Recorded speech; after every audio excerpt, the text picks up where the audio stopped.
This is my new novel. It's not finished yet, and whether it ever finds the light of day, I'm not quite sure, but fingers crossed. It's about family life, and unusual for me as a writer. The novel is mostly set in Amsterdam, but it begins in Belfast on the day of George Best's funeral. I'm just going to read a very short passage from that opening chapter. George Best's autograph, where did it go? Where was it now? On a Saturday morning, a lifetime later, he stands waiting at the top of the craggy road and wonders how you always lose the things you should have taken more care over. It would mean something to have it now. And for a second he pats the empty pocket of his overcoat, as if by some miracle, memory might have realised it into a physical reality. But there is only emptiness.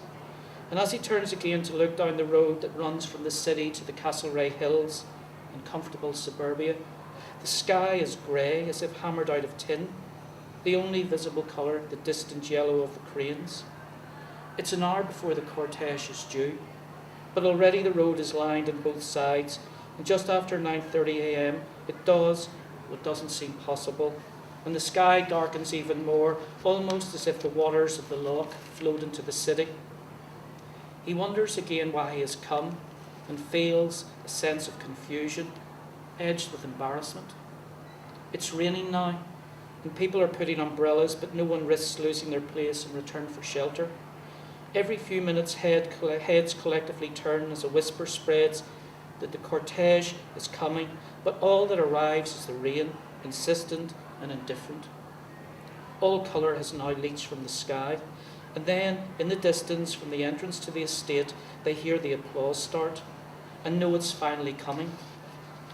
The applause is passed along both sides of the road and gets louder as the cortege moves slowly through the gloom.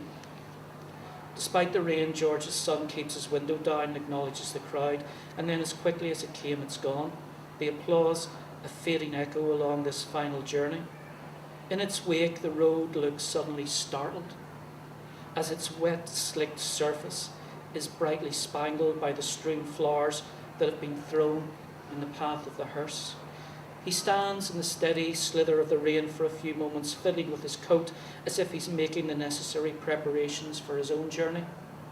Letting the crowd slip past him, he stands facing the road, and he's glad it's raining, glad that it might just disguise the tears that have started and which he's desperate to stop.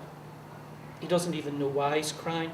He hasn't cried since childhood, so it's strange and unsettling. Perhaps it's for George, perhaps it's for the past, for everything that gets lost, for all the things with which he should have taken more care. And then as he tightens his collar, he blinks the tears away, because despite it all, despite everything, he guesses that he's crying for himself, and knows that's a good reason to stop.